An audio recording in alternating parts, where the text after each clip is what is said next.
são classificados como Pentateuco, livros históricos, livros poéticos e livros proféticos. O Pentateuco é como é chamado o conjunto dos 5 primeiros livros da Bíblia.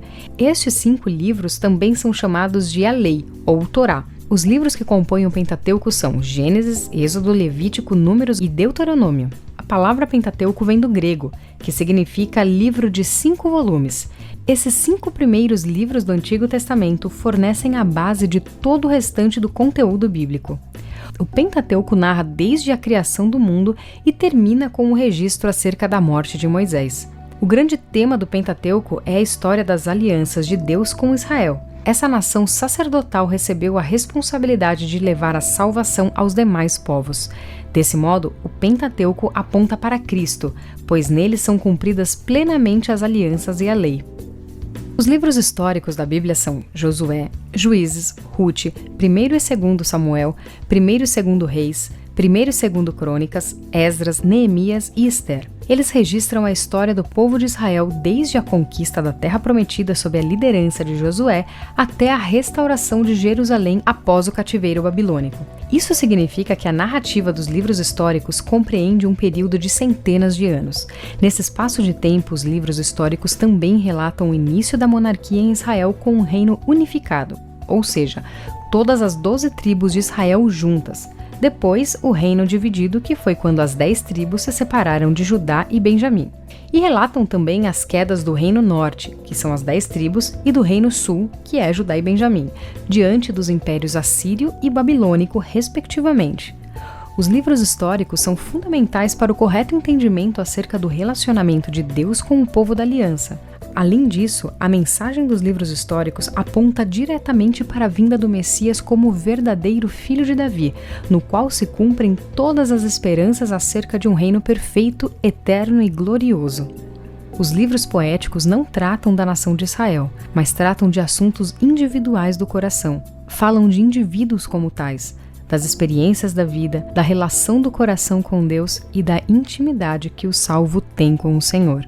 Os livros proféticos dão a história e a condição espiritual de Israel nas suas várias épocas históricas, inclusive antes, durante e depois dos cativeiros das nações de Israel e Judá. Os profetas que produziram literatura, os maiores e menores, são geralmente chamados de profetas escritores. Já os profetas que não produziram textos que compõem o cânon bíblico são geralmente chamados de profetas oradores. Entre os profetas oradores podemos citar como exemplo Elias e Eliseu. 5 livros do Antigo Testamento formam um conjunto dos profetas maiores: Isaías, Jeremias, Lamentações, Ezequiel e Daniel. São 12 os livros que formam um conjunto dos profetas menores: Oséias, Joel, Amós, Obadias, Jonas, Miqueias, Naum, Abacuque, Sofonias, Ageu, Zacarias e Malaquias. É importante entender que a designação como maior ou menor se refere ao tamanho da obra literária produzida pelo profeta e não à importância do seu ministério.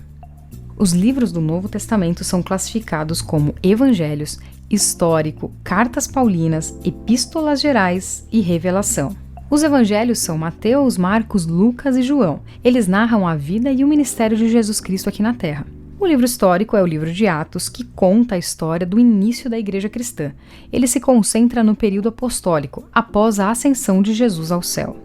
As cartas paulinas são Romanos, 1ª e 2ª Coríntios, Gálatas, Efésios, Filipenses, Colossenses, 1ª e 2ª Tessalonicenses, 1ª e 2ª Timóteo, Tito e Filemão.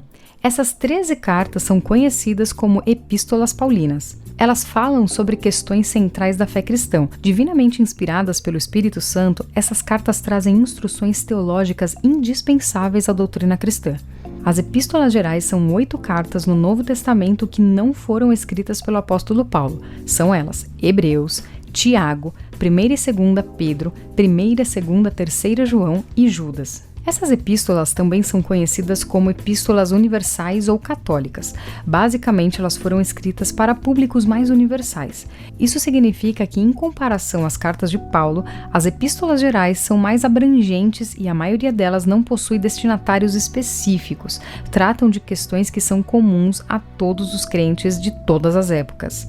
As epístolas paulinas e gerais formam um conjunto teológico-doutrinário que fornece uma perspectiva completa acerca dos fundamentos da fé cristã. Apocalipse é a primeira palavra do texto grego do livro de Apocalipse. O significado literal deste termo grego é aparecimento, manifestação, um ato de se tornar descoberto ou exposto, no sentido de uma revelação da verdade.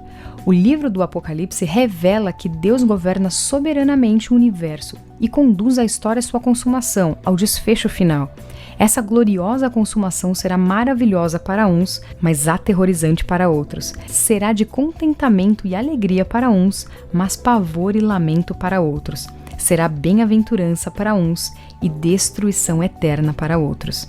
Com todos esses livros, foi encerrado o cânon das Sagradas Escrituras.